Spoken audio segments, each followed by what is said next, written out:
લગભગ 15 થી 20 વખત અમે રજૂઆત કરેલી છે, પણ એ જ નહીં પ્રોબ્લેમ છે. ગટર ભરાયેલી જ રહે છે. નગરપાલિકામાં કોઈ ગરીબ લોકોને દાદ આપતા નથી ને સીતારામપુરાને ઘરમાં જ ગણે છે, કારણ કે સીતારામપુરા ટેક્સ નથી આપતું. તો આવું શા માટે ગરીબ માણસો માટે કરે છે? અમે શું 4 મહિનાથી આના પોઝિશનથી પાણી વગરનું અમારે કરવાનું શું? ગટરનું પાણી નળકામાં ભેગું આવે છે. આમાં પીવું કેમ?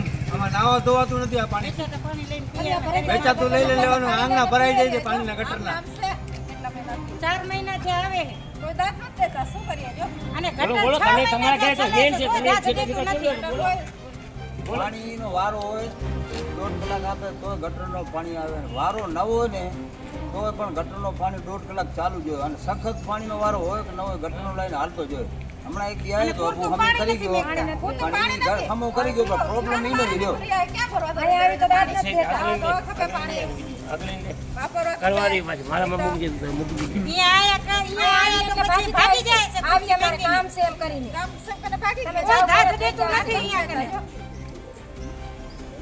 હવે અમારે શું કરું? નગરપાલિકા 2 કલાક પૂરું પાણી નથી આવતું.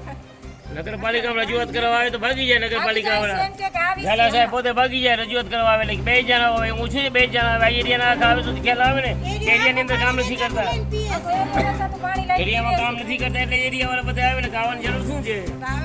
અને તાત્કાલિક થવી જોઈએ. નહીં તો અમે આગળ ગાંધીનગર જાશું. તમે આગળ પહોંચી